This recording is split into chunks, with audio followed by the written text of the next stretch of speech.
Hey there, fellow creatives. So this week I actually had to take a break from my art and other crafty stuff that I like to do, and instead had to focus my energies on making a cookie table for a friend's wedding, which quite frankly is such an honor to be included, and I am so excited.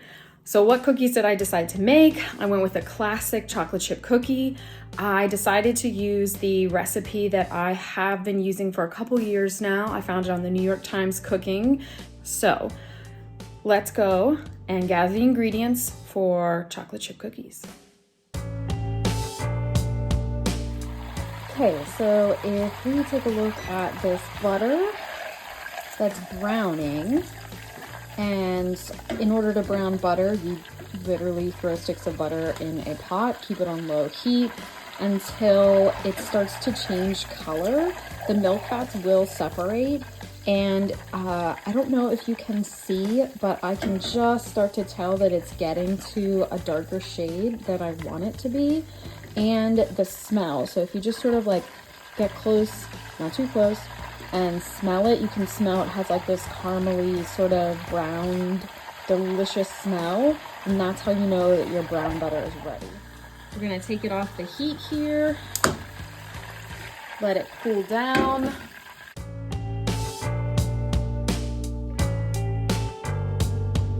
In the meantime, while the butter's cooling down, I have added my flour. I added a little cinnamon for taste. You could add nutmeg if you wanted to, but I want to keep it pretty classic flavor.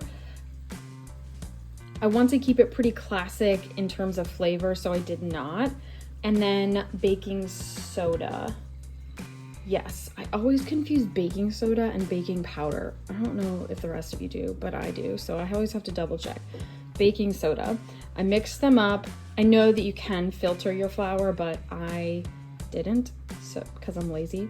I guess we'll see how these turn out. And then I also, in my wonderful KitchenAid mixer, added my light brown sugar. Doesn't matter, it can be light brown or dark brown sugar. And quite frankly, brown sugar is white cane sugar with added molasses in it, so I don't think it makes that much of a difference. If you're more of an expert than I, please comment below and let me know if it does. And then I have some white sugar in here that the recipe calls for. And believe it or not, behind the KitchenAid mixer, I have my eggs, which are sitting out until they get to room temperature. And that does make a difference. So eggs are sitting out to get at room temperature. I've got my other ingredients lined up.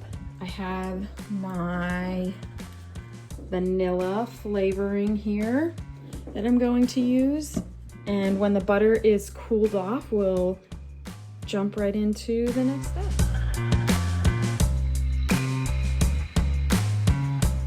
Okay, so now we're going to add the brown butter to the sugar.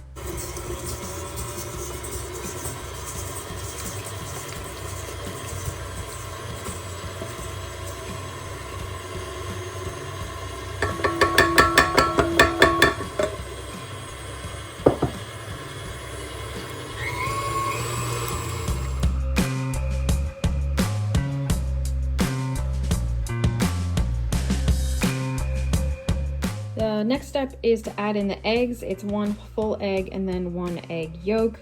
I saved the egg yolk for breakfast the next morning. And because I'm such a klutz, I usually crack them inside of a glass so that if there are any shells, I'll catch them before they get into the batter. And then I'll slowly add that into the sugar and butter mixture I have.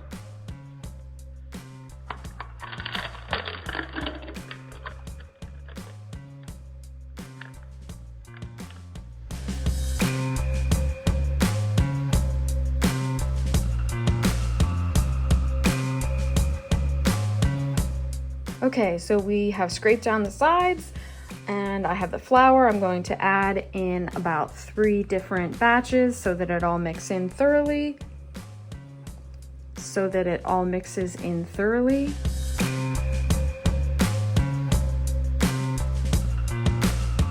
So I have, most important, other than my baking soda, my flour, my sugar, my brown sugar over here. I also have milk chocolate morsels. I know that most often chocolate chip cookies have semi-sweet morsels, but I tried them once with these milk chocolate morsels and loved them so much that that's what I use all the time now. So if you're a hater, that's fine. You can love semi-sweet all you want, but I'm making milk chocolate chip cookies. Okay, chocolate chips are going in, and then I will form it and put it in the freezer. The chocolate chip to dough ratio is a very interesting ratio. I'm not sure that I have it figured out. I usually put in less than the recipe calls for just because they always seem to call for so much. So I've added in about, I want to say 7 ounces. I'll probably add in a little more, but I think that'll be enough. Normally when I'm making cookies, I just use my hands, but because this is for a special event, I'm going to measure it out, specifically using my Kenmore, thank you Kmart, and also RIP, tablespoon measure. So I'm going to do a mounded tablespoon and then form it into a cookie shape. Okay, so I have the shape here. I roll it in my hand, flatten it, and then I go around and just sort of get like a quarter-like edge. Not the thickness of a quarter, just the style, until I have it about the size that I think it should be. This is about right. And I'll do that 36 more times.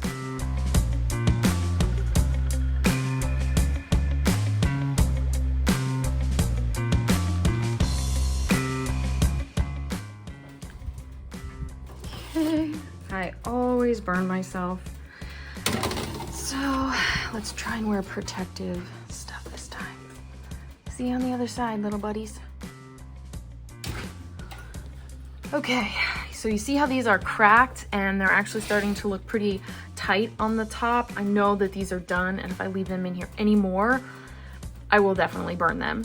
So I'm going to take them out, and then I will show you my little secret for making delicious cookies. All right, here they are, and the secret is to bang them about 30 times on a flat surface so that everything in them settles down. So I'm going to do that, let them cool here for about 5 minutes, and then transfer them to a wire rack to cool further. But because it's so loud, I'm not gonna do it on camera. Look at these babies, perfectly browned. And now the cleanup. Ugh, what a mess. So I just did my final count between these cooling and those that I have already stacked in their respective containers. Note to anyone who is baking cookies or anything you want to store in a container, make sure that they're fully cool, because once you put the lid on, the condensation from the heat that is escaping them will cluster at the top and then fall back down onto them and make them soggy. It's just weird and you don't want it. So let them cool completely. Like these guys are my first batch. They've cooled completely, so I've sealed them, but these guys still have to cool as well as these. And unfortunately, I miscounted, and now I realize that I'm about a dozen short. So I am going to cook 1 more dozen cookies. So that's half a recipe, and I'll save the dough for a later time. And I will show you what the final result is of the cookie table. I'm not the only one participating, obviously. There are many other people who are contributing, so this cookie table is going to be fabulous.